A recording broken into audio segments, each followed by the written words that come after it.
کہانی بھی سنا رہا ہوں آپ کو اور سمجھیے گا، ورنہ میں بہت لمبی کرتا. میں آپ کو نفسیات سمجھا رہا ہوں. لاہور کے غزوے کی اناؤنسمنٹ پتہ نا کیسے ہوئی تھی؟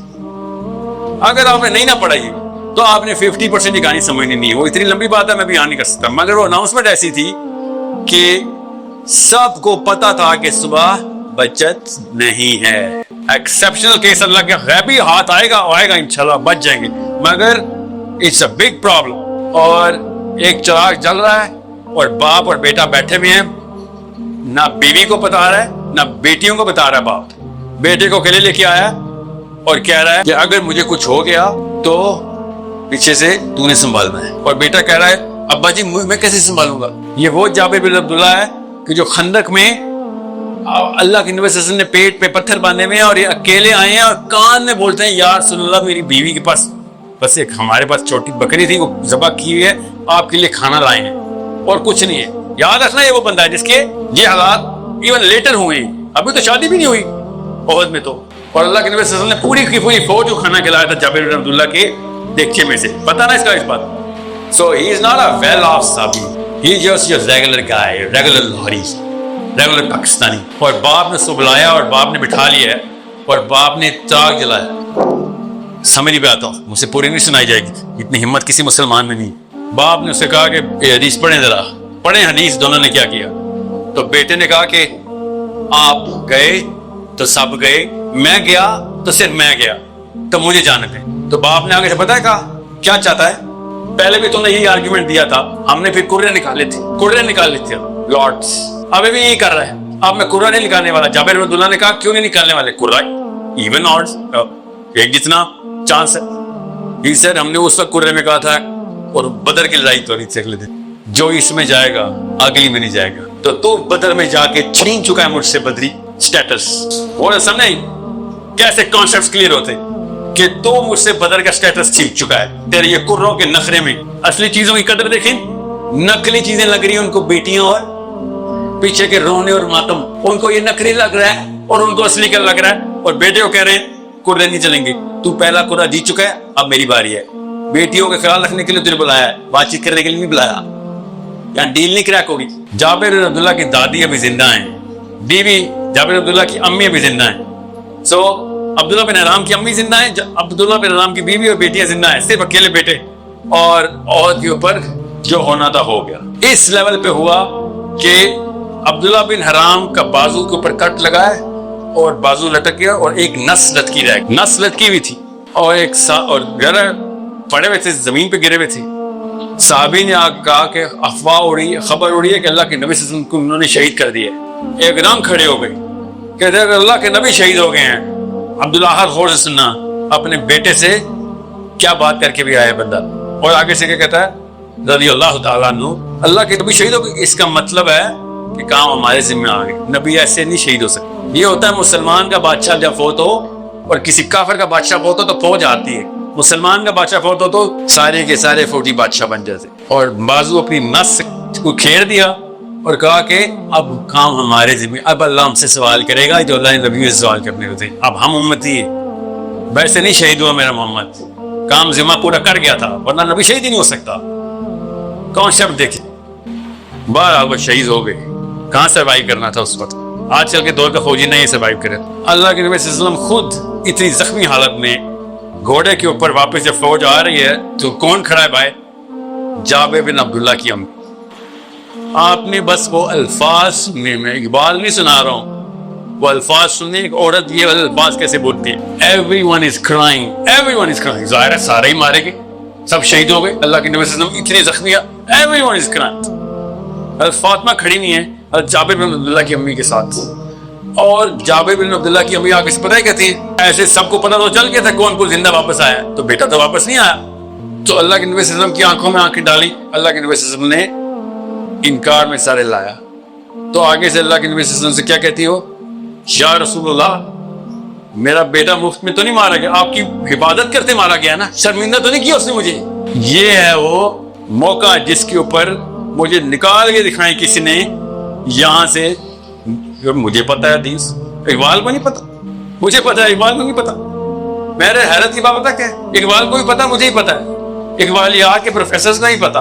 تیرے میں بتاؤں تیرے بیٹے نے کیا کیا ہے؟ تو کہتے ہیں یا رسول اللہ مجھے بتائیں میرے بیٹے نے کیا کیا. اس طرح نہیں کہ مجھے کوئی انعام دے کہ کہیں یہ تو نہ شرمندہ تو نہیں کیا، بتائیں میں تیار ہوں، میری غلطی ہوگی اگر اس نے شرمندہ کیا تو مجھے بتائیں میرے بیٹے نے کیا کیا ہے. تو اللہ کے نبی صلی اللہ علیہ وسلم نے فرمایا کہ تیرا بیٹا جب زخمی حالت میں تھا تو جب وہ لڑائی کے لیے اٹھائے تو کسی نے اس کے اوپر تلوار سے وار کر دیا پیچھے سے. اس کو نہیں پتا تھا کہ اس پہ آخری وار ہو رہا ہے، تو اس کو فیٹل وونڈ جب لگائے تو اس کی گردن سے تلوار کندھے تک چلی گئی. جیسے ہی اس کی تلوار کندھے تک گئی ہے، گردن تک، کندھے تک گردن سے، تو جیسے ہی روح نکلنی تھی اللہ عز و جل بغیر کسی فرشتے کی انٹرونشن کی خود تیرے بیٹے سے ہم کلام ہو گئے. اور تیرے بیٹے سے اللہ عز و جل کائنات کے رب کہتا ہے او عبداللہ کیا چاہتا ہے تو؟ تکبیر، اللہ اکبر. حضرت موسیٰ علیہ السلام سے نا اللہ عز و جل پردے میں ہم کلام ہوئے تھے. پتہ نا موسیٰ علیہ السلام میں نہیں اللہ کو دیکھا، میں نے یہ بھی نہیں پڑھا کہ حضرت عبداللہ بن حرام نے اللہ کو دیکھا، نہ یہ حدیث میں لکھا ہوا ہے، مگر اللہ خود ہم کلام ہوئے جیسے موسیٰ سے ہم کلام ہوئے. بات ابھی پوری نہیں ہوئی بیٹا، ابھی خود ہی سمجھ آئے گی آپ کو. آگے سے عبداللہ بن حرام کی امی کہتی ہیں رضی اللہ تعالی عنہ کہ او میرے رسول یا رسول اللہ، میرے بیٹے نے آگے سے اللہ کو کیا جواب دیا؟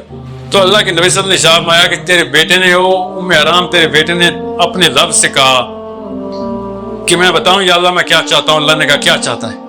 آپ بتائیں عبداللہ، آپ سے اللہ پوچھے تو آپ کیا کہیں گے؟ آپ کو پتہ ہے؟ میں بتاتا ہوں میں کیا کہوں گا کہ یا اللہ ایک رات پہلے میرے باپ نے کھرے نکالے ہیں، میرے بیٹے کو میں چھوڑ کے آیا ہوں اکیلا، مجھے کوئی گارنٹی دے دے. ایٹ لیسٹ یہ دعا نکلنی تھی. اس لیول کا ڈیولپ ہوا ہوں میں، یہ میری ڈیولپمنٹ ہے. اس لیے آیا ہوں اقبال سمجھانے آپ کو کہ یہ فیلئر ہے، فیلئر اسلام کی ہر سکیل کا. وہ یہ کہہ رہا ہے کہ یہ ہے معاملہ تمہارے ساتھ، حالانکہ بڑا نیکی کا میسج ہے. اللہ عز و جل ڈائریکٹلی کہہ رہا ہوں یا اللہ میری بہنیں، میری بیٹیاں، میری ماں. اللہ کے نبی صلی اللہ علیہ وسلم اس کی اماں سے خطاب کر رہے ہیں ان کی، اور کیا ہے او میرا تجھے بتاؤں تیرے بیٹے نے کیا جواب دیا. جب اللہ نے پوچھا کہ بتا کیا چاہتا ہے، عبداللہ بن حرام نے کہا یا اللہ میں چاہتا ہوں کہ یہ جو ابھی ہوا ہے یہ دوبارہ ہو انسان، ایسے ہی مجھے دوبارہ مار کہ میں تیرے سے ہم کلام ہو جاؤں. آپ غور سنیں، یہ ٹرک کے پیچھے لکھے نا ہم نے، یہ ہے وہ کہ خودی کو کر بلند اتنا کہ ہر تقدیر سے پہلے خدا بندے سے خود پوچھے بتا تیری رضا کیا ہے. اتنے بڑے واقعے کو اللہ عز و جل دنیا میں آ کے بندے سے کہہ رہے ہیں کہ تو نے کر کیا دیا ہے، اور ہم نے کچی کلاس کے بچوں کو رٹا لگوایا ہوتا ہے. اس لیے اقبال کی ویلیو سمجھ نہیں آ رہی. اب میں مرد مومن پہ نہیں آیا بیٹا، ابھی خالی خودی کی انسٹرومنٹ کی بات کر رہا ہوں. مرد مومن سمجھاؤں گا آپ کو اگر ٹائم ہوگا تو، آپ کو پتہ چلے اسپیشلی یہ فلسطین اسرائیل کے کیس میں آپ کو پتہ چلے سب مرد مومن کی نشانی کیا تھی. اور میں شعر کی تشریح نہیں کی ہے، میں نے حدیث کی شرح بتائی ہے. آپ یہ شعر کی تشریح نہیں ہے، نعوذ باللہ، میرے نبی کی حدیث ہے. اقبال کے شعر کی تشریح تھوڑی ہو سکتی ہے، میرے نبی کی حدیث کی شرح اقبال کا شعر ہے. آپ یہ بتائیں اس کے بعد اگر مسجد آپ اقبال کے خلاف ہو جائے تو وہ کچھ نہیں کر سکتا.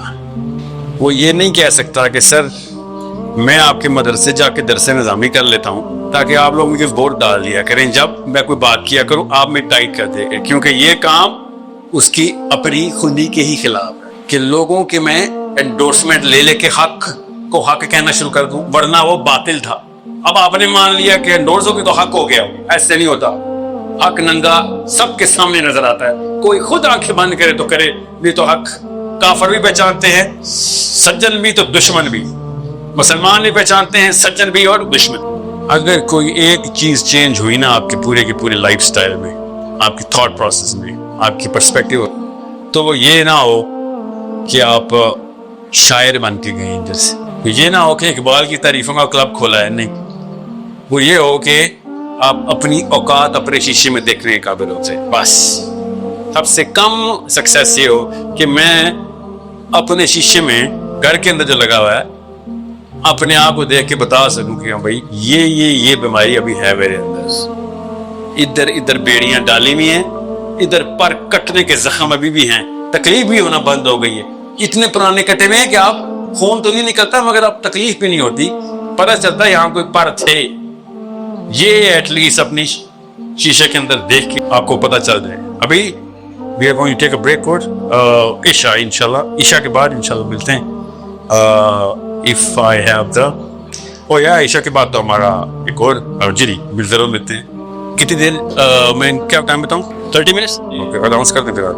جس میں سلمان مسلمان کی بیسک مسلم آئیڈینٹی کی یہ ڈیمانڈ ہوتی ہے کہ جب بھی جہاں پہ بھی کسی کو بھی سپریس کیا جا رہا ہوگا، ایون دو کہ وہ مسلمان ہیں یا نہیں ہیں، وہ ان کا اسلام کے ساتھ کوئی لنک ہے یا نہیں ہے، جہاں پہ بھی کوئی بھی انسان ہے، آپ نے سب سے پہلے اس برائی کو ہاتھ سے روکنا ہے. اگر آپ ہاتھ سے نہیں روک سکتے ہو تو پھر آپ نے اس کو زبان سے روکنا ہے. اگر آپ زبان سے بھی نہیں روک سکتے ہو تو ایٹ دی اینڈ جا کے آپ نے اس کو دل میں برا جاننا ہے. مگر ہمیں ویسٹ یہ فلسفہ دیتا ہے کہ سب سے پہلے آپ نے اس کو دل میں برا جاننا ہے، پھر زبان سے رکھنا ہے، ایٹ دی اینڈ جا کے آپ نے کوئی ہاتھ سے چیز روکنی ہوتی ہے. اب یہی چیز جب ہم اپنے فلسطین کے بھائیوں پہ یا پھر کسی ایسی جگہ پہ اپلائی کرتے ہیں جو بہت زیادہ سپریس کیا جا رہا ہے، اور ایز وی نو کہ ہمارے بچوں کو، ہمارے بہنوں بھائیوں کو وہاں پہ شہید کیا جا رہا ہے، تو مسلمانوں کو چاہیے کہ they should stand against the flow. اگر ویسٹ نہیں کر رہا ہے، اگر کوئی بھی اس کی مدد کے لیے نہیں جا رہا، تو سب سے پہلے آپ نے جانا ہوتا ہے. تو ایسے لوگوں کے لیے ایسے مسلمانوں کے لیے ڈاکٹر علامہ اقبال نے بھی کہا تھا نا، خود ہی کو کر بلند اتنا، کہ جب آپ خود ہی کو بلند کرتے ہو، سیلف پیوریفیکیشن کرتے ہو اور اسلام کے مقصد کے لیے اپنی جان قربان کرتے ہو، تو پھر اللہ سبحانہ و تعالیٰ بھی آپ سے وہ ہم کلام ہوتے ہیں. تو پھر وہ آپ نہج حاصل کرتے ہو جس کے بارے میں اللہ سبحانہ و تعالیٰ نے کہا تھا کہ فرشتوں کو سجدہ کرنے کے بارے میں کہا تھا. سب سے مسلمان کی سب سے بیسک چیز یہ ہوتی ہے کہ اس نے ہمیشہ برائی کو ہاتھ سے روکنا. اس نے وہاں پہ لازمی جانا ہے جہاں پہ اس کی ضرورت ہوتی ہے. آپ پوری انسانیت کا ٹھیکہ لے کے آئے ہوتے ہیں. ایسا نہیں ہو سکتا ہے کہ آپ اپنے گھر اور اپنے بیوی بچوں میں اتنا زیادہ انوالو ہو کے رہ جائیں اور اتنے زیادہ اس میں ڈسٹریکٹ ہو کے رہ جائیں کہ آپ کو اصل پرپس آف لائف ہی نہ یاد رہے. اصل پرپس آف لائف کیا آتا ہے کہ آپ نے دنیا کے اندر پورا ایک اسلامک سسٹم لے کے آنا ہے، اور آپ نے ان لوگوں کے ساتھ اٹیچ ہونا ہے، ان لوگوں کا کلسٹر بنانا ہے جو اس مشن میں آپ کا ساتھ دے سکیں. کیونکہ مسلمان کی انڈیویجویلٹی کوئی کچھ بھی میٹر نہیں کرتی ہے جب تک آپ ایک پوری فریکشن کے ساتھ نہیں آ رہے ہوتے، جب آپ پورے میکنزم کے ساتھ نہیں آ رہے ہوتے ہو.